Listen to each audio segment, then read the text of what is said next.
Welcome back, everybody. This time we're going to be diving into something I think a lot of us are familiar with, Thanksgiving. Mm-hmm. But we're going to be going way beyond the turkey and football. You might be surprised to discover how global and complex this holiday really is. It really is. It's fascinating how Thanksgiving transcends borders and has deep roots in different cultures and historical periods.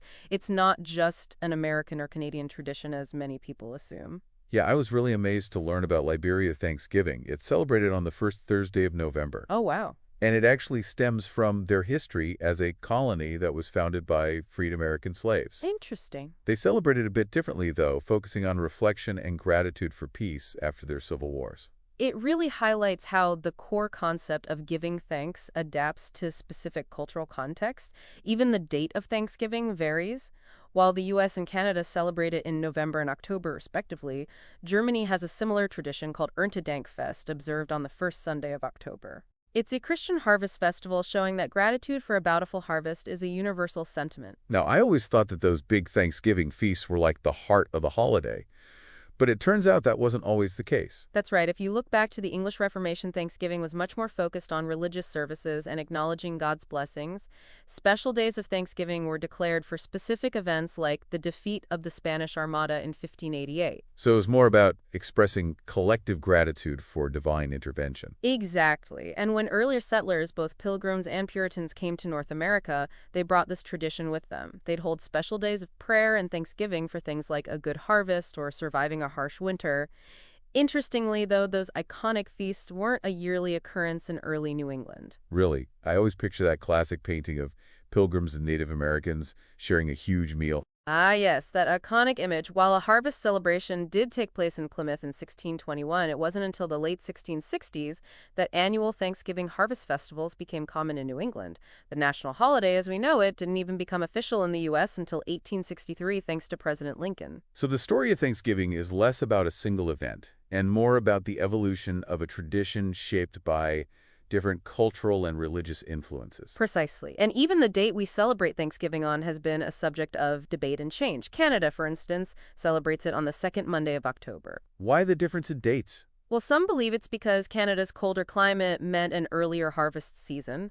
Others point to Thanksgiving proclamations in Canada during the 19th century, suggesting they aim for a date distinct from Guy Fawkes Night, which also fell in early November. A bit of a calendar shuffle to accommodate all the festivities, but the U.S. Thanksgiving date has always been fixed, right? Not exactly. President Roosevelt actually attempted to change the Thanksgiving date in 1939. He did? Yeah, he wanted to move it a week earlier, hoping to extend the Christmas shopping season and boost the economy during the Great Depression. Wow. Talk about thinking outside the box, or should I say the stuffing bag? Did it work? Not quite. It caused a lot of pushback, with some states even celebrating Thanksgiving on both dates for a while. Eventually, Congress stepped in and officially set the date as the fourth Thursday in November. It's fascinating how politics and economics played a role in shaping a holiday, often seen as purely about family and tradition. It really highlights how even seemingly simple traditions are intertwined with broader social and historical forces. And it shows how a shared concept, giving thanks, can manifest in incredibly diverse ways across different cultures and time periods. And as we dig a little deeper into the history of Thanksgiving, it turns out that even the notion of a first Thanksgiving is more complex than we might think. You mean the story of the Pilgrims and the Wampanoags sharing a harvest feast isn't the whole story? Well, it depends on how you define Thanksgiving. Some historians point to earlier events as potential contenders for the title of First Thanksgiving. Right. For example, there's a record of Martin Frobisher holding a Thanksgiving celebration in what is now Canada way back in 1578. Wow. And then there's the Spanish claim, with settlers in Florida holding a Thanksgiving service in 1565. And let's not forget the Virginia settlers who held a Thanksgiving service in 1619. So the very origins of Thanksgiving are a bit of a historical puzzle, with multiple contenders vying for the title. Exactly. It really depends on what criteria you prioritize. A religious service, a harvest celebration, or a specific type of feast, and even the location adds another layer to the debate. It's a fascinating glimpse into how history is often a matter of interpretation and perspective. It makes you realize that even our most cherished historical narratives are often more nuanced than we initially realize. But what about those quintessential Thanksgiving traditions we see today, like the giant parades? Those are actually a relatively recent addition to the Thanksgiving landscape. Oh, really? Yeah. The Macy's Thanksgiving Day Parade in New York City, for instance, didn't start until the 1920s. Interestingly, it was initially conceived as a way for department stores to kick off the Christmas shopping season. So even something as seemingly wholesome as a Thanksgiving parade has its roots in commercialism. It seems that way, but these parades quickly evolved into a beloved tradition, captivating audiences with their elaborate floats, marching bands, and of course the iconic giant character balloons. And speaking of iconic, we can't forget about the food. The turkey, the stuffing, the pumpkin pie, they've become synonymous with Thanksgiving. Absolutely. But even those culinary traditions have undergone a fascinating evolution over time. While wild turkey was likely a part of that 1621 Plymouth feast, it wasn't necessarily the star of the show. Right. Venison, duck, goosefish, and even lobster probably grace the table as well.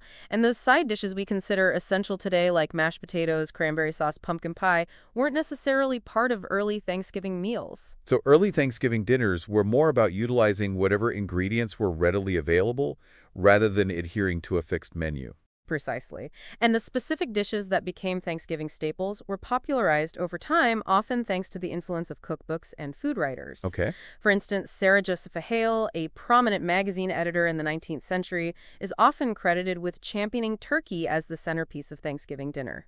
It's amazing how individual figures and cultural trends can shape even something as seemingly ingrained as our holiday traditions. Indeed, it highlights how Thanksgiving isn't just about looking back at the past, but also understanding how it has been continually shaped and reshaped by social and cultural forces, and these influences continue to shape the holiday even today. You're right. Just look at the rise of Friendsgiving, where people celebrate Thanksgiving with their chosen families and friends, often on a day other than the official holiday.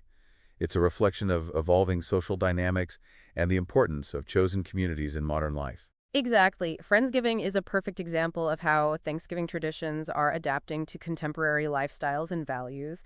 And even the way we approach the holiday history is evolving. There's a growing awareness of the complexities of Thanksgiving's origins and its impact on Native American communities. It's a reminder that Thanksgiving can be a time for reflection, not just celebration, a time to acknowledge different perspectives on the past and to consider how we might move forward in a more inclusive and understanding way. Absolutely. And that leads us to a fascinating question.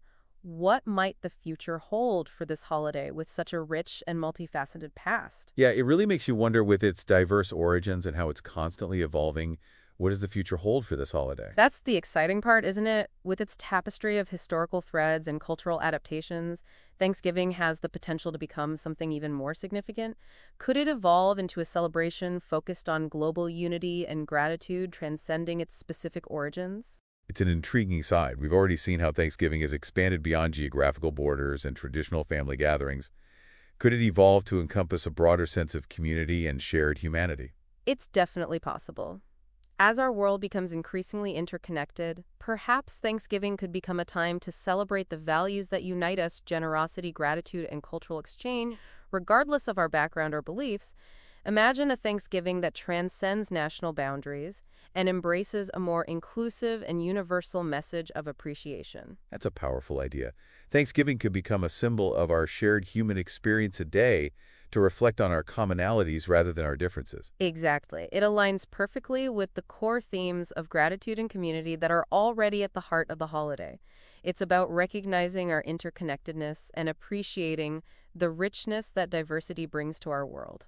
I never thought about Thanksgiving in that way before. It really opens up a whole new perspective on the holiday's potential to evolve and adapt to the changing world around us. And that's the beauty of these deep dives. We uncover the surprising history, explore the evolving traditions, and then we get to ponder the possibilities for the future.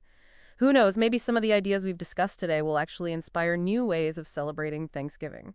Well, listeners, I hope you've enjoyed this deep dive into the world of Thanksgiving as much as we have. It's been a fascinating journey through history, tradition, and the potential for a truly global celebration of gratitude. And remember, the next time someone brings up Thanksgiving, you'll have a wealth of fascinating insights to share, going far beyond the turkey and pumpkin pie. Until next time, happy Thanksgiving, everyone.